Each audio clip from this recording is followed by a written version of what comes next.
ایک روز ہمارے گھر ایک بوڑھی سی عورت آئی اور امی سے پوچھا کہ آپ کو ملازمہ چاہیے۔ جب امی نے انکار کر دیا تو اس نے پانی پلانے کو کہا۔ میں اس کے لیے پانی لینے آئی تو وہ میرے پیچھے ہی آ گئی اور ایک کاغذ میری مٹھی میں دیا اور کہا کہ اسے چھپا کر میرے جانے کے بعد ہی کھولنا۔ اس تحریر کو پڑھ کر میرے رونگٹے کھڑے ہو گئے اور یہ کہانی جن خاتون کی ہے، میں انہی کی زبانی لکھنے جا رہی ہوں۔ اگر آپ میں سے بھی کوئی اپنی زندگی کی اصل کہانی شیئر کرنا چاہتا ہے تو وہ ہم سے رابطہ کر سکتا ہے۔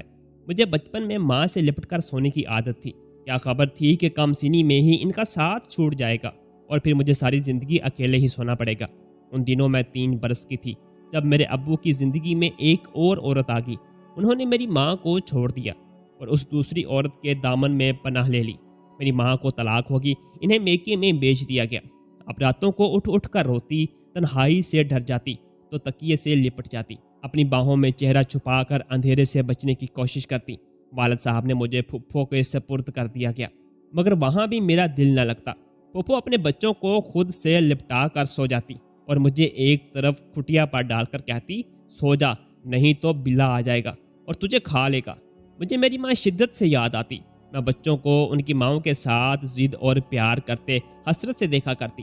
بس نہ چلتا تھا کہ اڑ کر اپنی ماں کے پاس چلی جاؤں۔ میں 12 برس کی عمر تک پھپھو کے پاس رہی۔ جب 13واں سال لگا، ایک دن ابو مجھے پھپھو کے گھر سے لے آئے۔ میری دوسری ماں کے لبوں پر میرے آنے سے کوئی مسکراہٹ نہیں آئی۔ اس کا چہرہ ایسا ستا ہوا اور سپاٹ تھا کہ جیسے یہ کوئی پتھر کی مورتی ہو کہ جس کے نقوش تو حسین تھے مگر جذبات سے آری تھی۔ پھپھو کے گھر ان کی بیٹیاں میری ہم جولیاں تھیں جن کے ساتھ دل لگا رہتا تھا۔ یہاں تو گھر میں ہو کا سا عالم تھا۔ ابو صبح ہی کام پر چلے جاتے اور ان کی یہ دل کی رانی کام کاج میرے حوالے کر کے یا تو محلے پڑوس میں چلی جاتی یا پھر اپنے کمرے میں جا کر لیٹ جاتی۔ ابو کے گھر میں تو جیسے بلاؤں کا راج تھا۔ سناٹے سے بھی بری اور ڈراؤنی آوازیں سنائی دیتی تھیں۔ کچھ دن تو ابو میرے حال دیکھتے رہے، پھر ایک روز بیوی سے کہا، سعدیہ ایسا کرتے ہیں کہ اپنی نور کو دوبارہ اسکول میں داخل کروا دیتے ہیں۔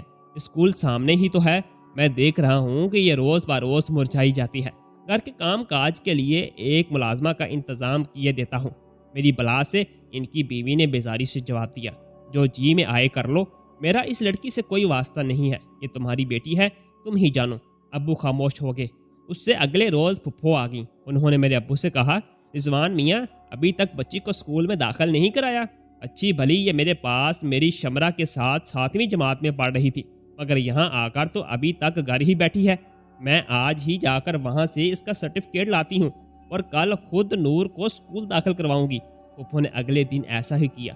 وہ سابقہ اسکول سے میرا لیونگ سرٹیفکیٹ بنوا لیں اور مجھے یہاں ایک نئے اسکول میں داخل کروا دیا۔ اس معاملے میں میری سوتیلی ماں کچھ نہ بولی۔ ان کو مجھ سے یا میرے کسی بھی معاملے سے کوئی علاقہ نہ تھا۔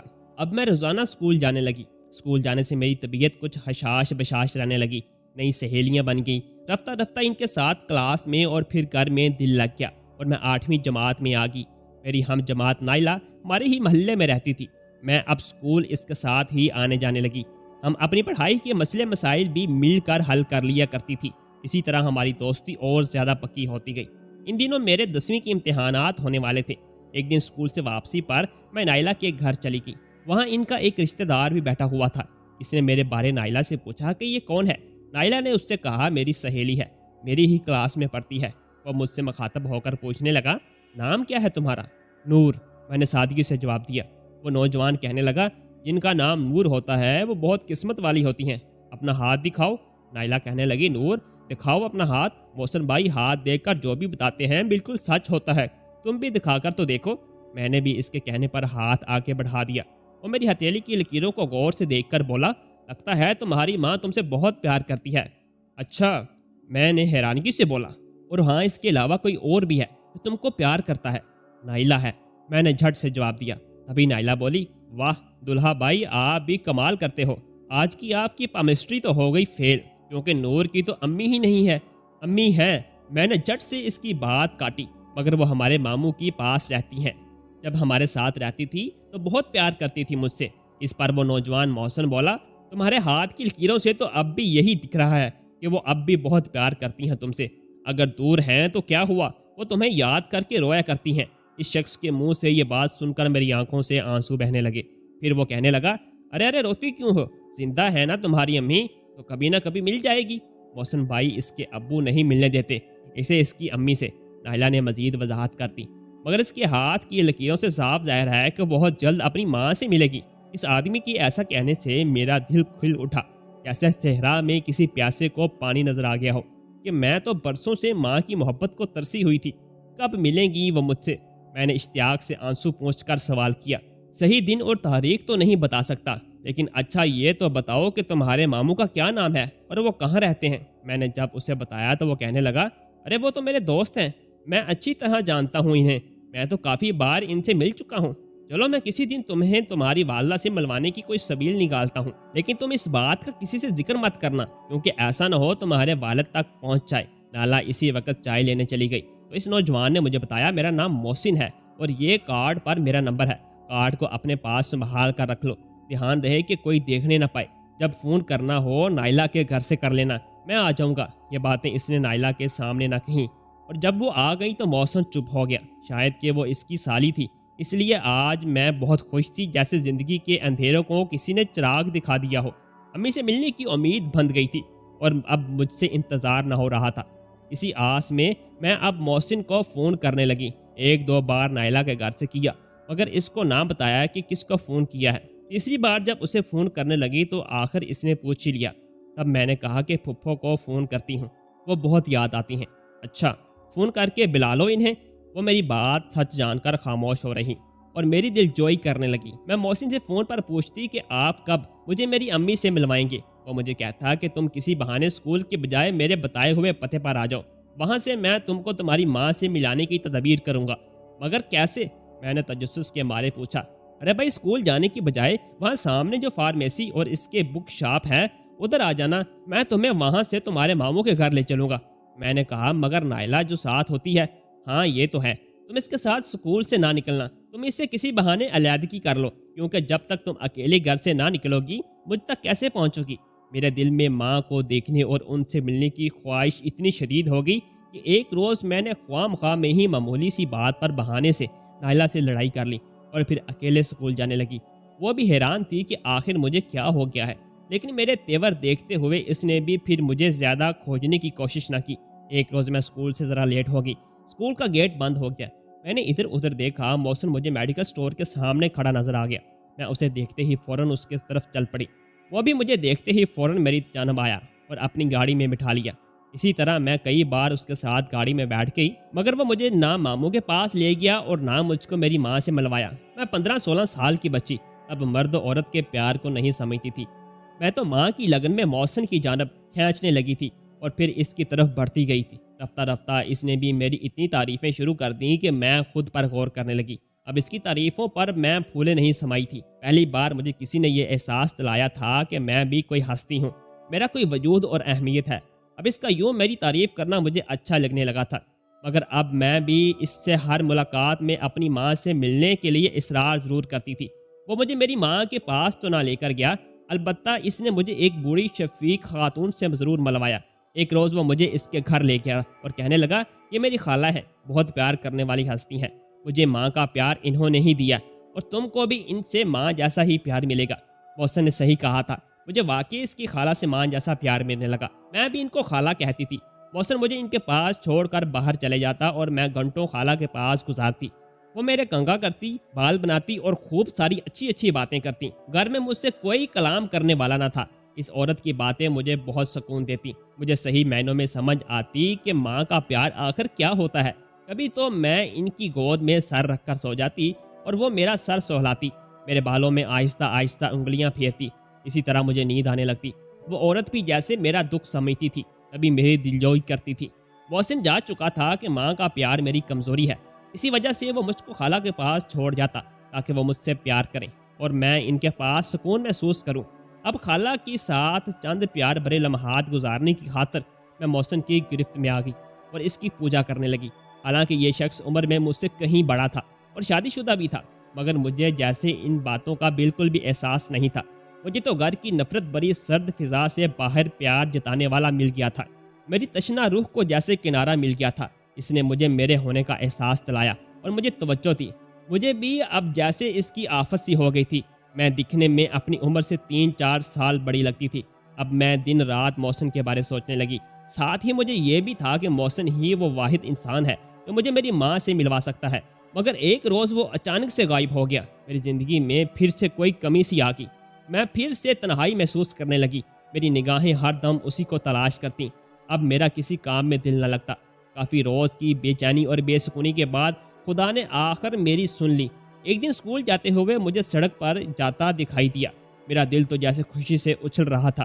دل چاہتا تھا کہ جہاں کھڑی ہوں وہیں سے ہی اسے آواز لگا دوں، مگر پھر یہ سوچ کر ایسا نہ کیا کہ یوں ہی کسی شخص کو سڑک سے آواز لگانا، پکارنا ٹھیک بات نہیں ہے۔ محسن نے بھی میری جانب دیکھا۔ اس کو میری مسرت و اشتیاق کا اندازہ ہو گیا۔ وہ میرے پاس چلا آیا۔ اس نے شکوہ کیا کہ آپ کہاں چلے گئے تھے؟ مجھے خالہ کی بھی بہت یاد آتی تھی۔ اتنے دنوں سے میں ان سے بھی نہ مل پائی۔ وہ کہنے لگا کہ خالہ جی اپنے بیٹے کے پاس دبئی چلی گئی ہے، اب ان کا گھر خالی ہے اور میں کافی مصروف تھا اس لیے نہیں آ سکا۔ اچھا اب تو آگے ہیں، اب تو امی سے ملوانے کی کوئی ترکیب کریں۔ وہ کہنے لگا کہ تمہیں تمہارے ماموں کے گھر لے چلوں؟ میں نے کہا کہ نہیں، میں وہاں نہیں جا سکتی کیونکہ میری ممانی میرے ابو کی کزن ہے۔ میرے وہاں جانے سے ہو سکتا ہے کہ ابو کو ان سے پتہ چل جائے۔ محسن کہنے لگا پھر کیا خالہ کے گھر تمہاری امی کو لے آؤں؟ تم وہاں مل لینا، وہ تو محفوظ جگہ ہے۔ ان کے گھر کی چابی بھی میرے پاس ہے، وہ 3 ماہ بعد آئیں گی۔ میں نے کہا لیکن یہ تو بڑی مدت ہے، امی سے ملنے کے لیے میں اتنا انتظار نہیں کر سکتی۔ محسن آپ خالہ کا انتظار مت کرو، پہلے ہی میری امی کو کسی طرح لے آئے نا، بس آج کل ہی میں۔ وہ کہنے لگا ٹھیک ہے، کل تم ان کو یہاں ملو گی۔ اس روز میں کتنی خوش تھی بتا نہیں سکتی۔ میری مسرت کا تو کوئی ٹھکانہ نہ تھا۔ اگلے دن میں محسن سے ملی۔ اس نے کہا کہ آج تمہاری ماں کسی مجبوری کی وجہ سے نہیں آ سکی، اب ان سے تم 2 دن بعد ہی مل سکو گی۔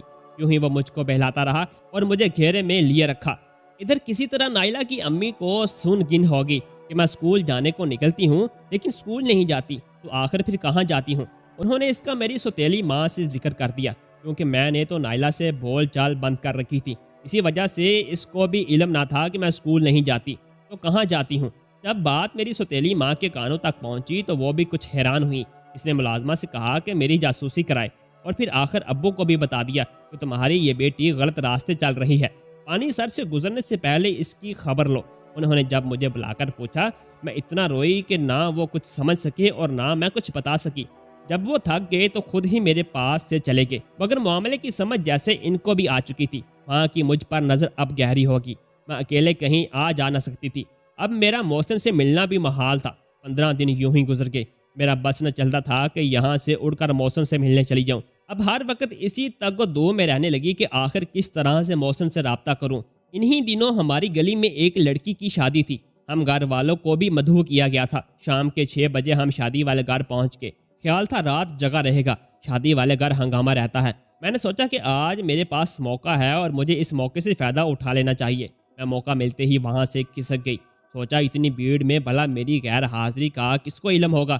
میں شادی والے گھر سے نکل کر گلی میں آ گئی اور وہاں سے تیز تیز قدم اٹھاتی محسن سے ملنے چل دی، تاکہ اس کو بتا سکوں کہ سوتیلی ماں نے ابو کو سب کچھ بتا دیا ہے۔ دل کی بات مجھے بھی اس سے کہنے سے ہی ہچکچاہٹ ہوتی تھی کہ وہ شادی شدہ مرد تھا، اس لیے میں نے کہا کہ دیکھیں، اگر اب بھی آپ نے مجھ کو میری ماں سے نہ ملوایا تو پھر کب ملائیں گے؟ اگر آپ نہیں ملا سکتے مجھے ان سے تو پھر میں آپ سے نہ ملا کروں گی۔ میرا خیال تھا کہ اس مرحلے پر محسن کو باخبر کرنا ضروری تھا، ورنہ ایسا مقام بھی آ سکتا تھا کہ بیوی کے بھڑکانے پر والد صاحب مجھے اسکول سے ہی ہٹا لیتے۔ مگر مجھے بالکل معلوم نہ تھا کہ سوتیلی ماں نے مجھ پر نگاہ رکھی ہوئی ہے۔ اس نے جیسے ہی مجھے شادی والے گھر سے نکلتے ہوئے دیکھا تو اسی وقت ابو کو بلوا کر آگاہ کر دیا کہ تمہاری لڑکی ابھی شادی والے گھر سے نکلی ہے، ذرا دیکھو تو کدھر گئی ہے۔ ابو نے اسی وقت اپنے ایک دوست سے گاڑی مانگی اور لگی سے سڑک پر آگے، جبکہ میں پیدل ہی چلے جا رہی تھی۔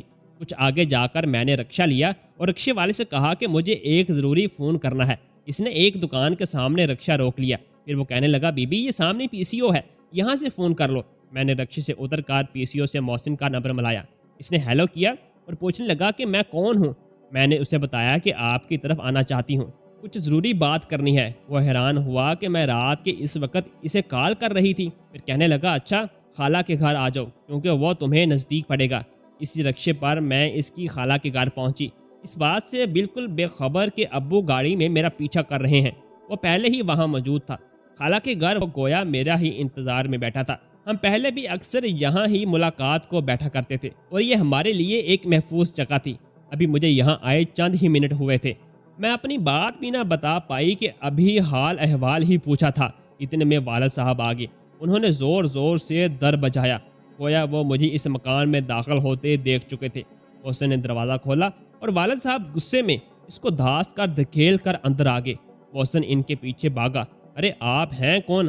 آپ یوں اندر نہیں آ سکتے، آپ بتائیں تو صحیح آپ ہیں کون؟ مگر والد صاحب نہ رکے۔ انہوں نے ایک نظر کھا جانے والی نظروں سے محسن کو دیکھا اور اس سے پہلے کہ ان کا ہاتھ اٹھتا انہوں نے کہا، جانتے ہو میں کون ہوں؟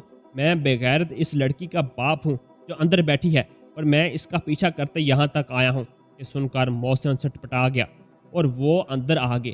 اس کمرے جہاں میں بیٹھی ہوئی تھی، ان کو دیکھ کر میرے پیروں تلے سے زمین نکل گئی۔ انہوں نے ایک نظر زہر بری نظروں سے میری جانب دیکھا۔ صحیح کہتی تھی تیری ماں، مگر میں ہی تجھے ایسا نہ سمجھتا تھا۔ اس سے شرمندگی کے مارے آنکھیں اوپر نہ ہو پا رہی تھی، مگر اسی وقت ابو نے سمجھداری سے کام لیا۔ وہ محسن سے بولے، یہ کب سے تم سے ملنے آ رہی ہے؟ وہ آگے سے چپ رہا۔ اگلے ہی لمحے انہوں نے کہا، ٹھیک ہے، میں تم سے کوئی جھگڑا وغیرہ نہیں کرتا۔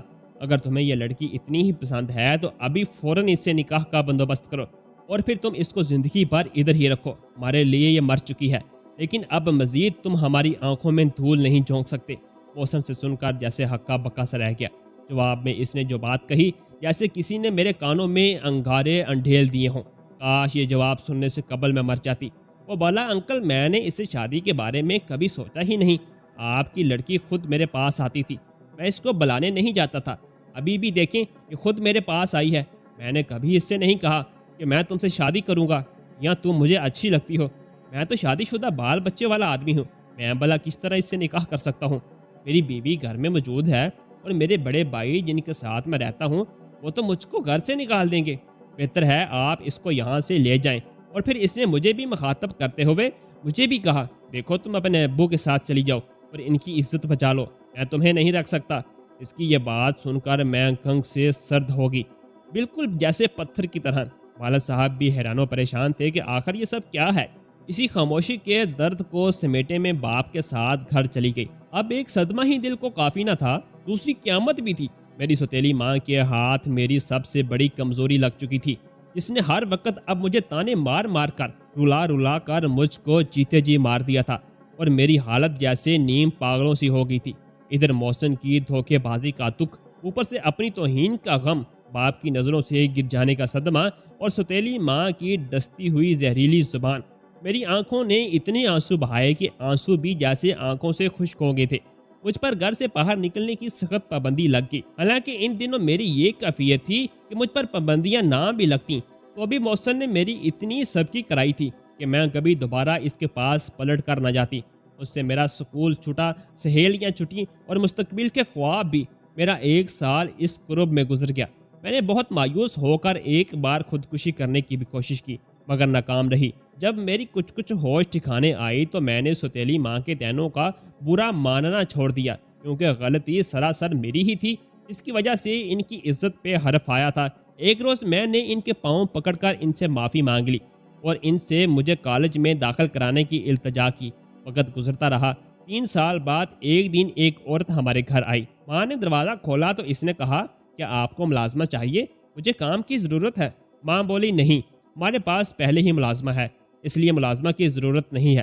پھر وہ عورت کہنے لگی، اچھا بی بی پانی ہی پلا دیں، بہت دور سے چل کر آئی ہوں میں، کافی گرمی ہو گئی ہے آج تو، خدا آپ کے رزق میں برکت دے۔ ماں نے مجھ سے کہا، اس کو پانی دے دو۔ جب میں پانی لینے گئی تو وہ عورت میرے پیچھے ہی آ گئی۔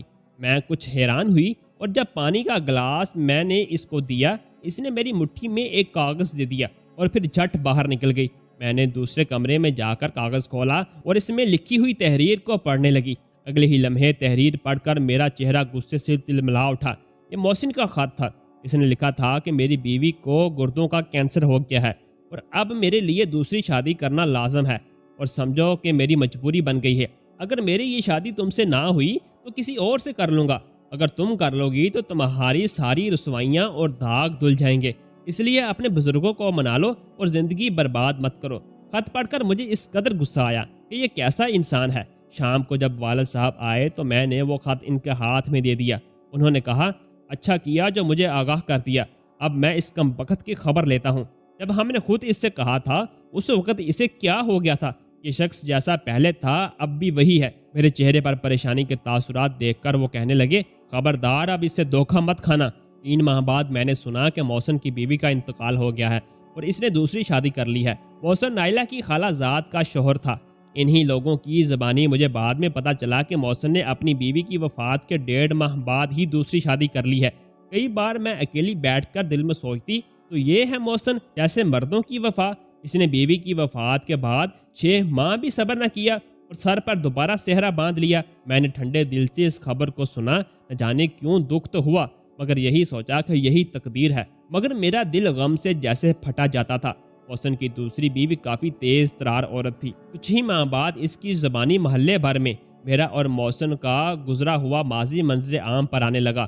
گویا محسن نے اپنی اس نئی نویلی دلہن کو میری اور اپنی ایک ایک بات اور پیار سے ساتھ گزاری ایک ایک گھڑی کی تفصیل بیان کر دی تھی۔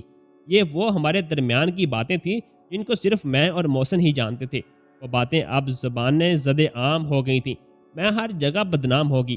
نہ جانے اس عورت کو دوبارہ سے دبی ہوئی چنگاری کھود کر کیا ملا۔ پورے محلے میں ہر زبان پر اب جیسے میرا ہی چرچا تھا۔ میرے والد صاحب کو بھی نہایت صدمہ ہوا۔ مجھے اس قدر غم تھا کہ میں نے جس شخص پر اتنا بھروسہ کیا، جس کو پوجا، اور یہ وہ محسن تھا۔ دنیا کی ساری چاہتے میں نے اس کے دامن میں ڈال دی تھی کہ میں محبت کی ترسی ہوئی روح تھی، اور اس نے اس مقدس سرمایہ کا کس طرح سر عام نیلام کیا۔ محسن کہا کرتا تھا، میری مالی حالت اچھی نہیں، کیا تم میرے ساتھ دال روٹی کھا سکو گی؟ اور میں جواب دیتی تھی کہ میں تمہارے ساتھ فاقے بھی کر سکتی ہوں۔ آج یہ وہی شخص تھا جس نے میرے حالات کے سنوارنے کا بھی انتظار نہ کیا اور کتنی جلدی اپنی جنت آباد کر لی۔ پہلے میں ہر رشتے کے لیے کہ جس سے مجھے محبت تھی بہت رویا کرتی تھی۔ ایک روز جب مجھے ایک رشتہ دار عورت سے مجھے پتا چلا کہ میری ماں نے بھی دوسری شادی کر لی تھی اور مجھے میرے والد کے سپرد کر دیا تھا، اور اس کے بعد بھی آج تک وہ خود کبھی مجھ سے ملنے یا مجھ سے لے جانے نہ آئی۔ وہ اپنے دوسرے بچوں میں اس قدر مشغول ہو گئی تھی۔ اب میں نے ان کے لیے بھی رونا بند کر دیا اور عہد کر لیا کہ اب میں کسی کے لیے نہیں رکوں گی۔ والد صاحب کی وفات کے بعد ستیلی ماں کا سہارا بن گئی۔ پہلے میٹرک کیا تھا، پھر نرسنگ میں داخلہ لے لیا۔ اب میں ایک نرس ہوں، مگر تہیہ کر لیا ہے کہ شادی نہیں کروں گی۔ اگر کبھی کی تو جس سے کروں گی اسے اپنا ماضی بتا کر کروں گی۔ میں نے دھوکہ کھایا ہے، مگر کسی اور کو دھوکہ نہ دوں گی۔ دوستوں، مزید دلچسپ کہانیوں کے لیے ہمارے چینل سیمی ٹی وی کو سبسکرائب لازمی کیجیے گا۔ اللہ حافظ۔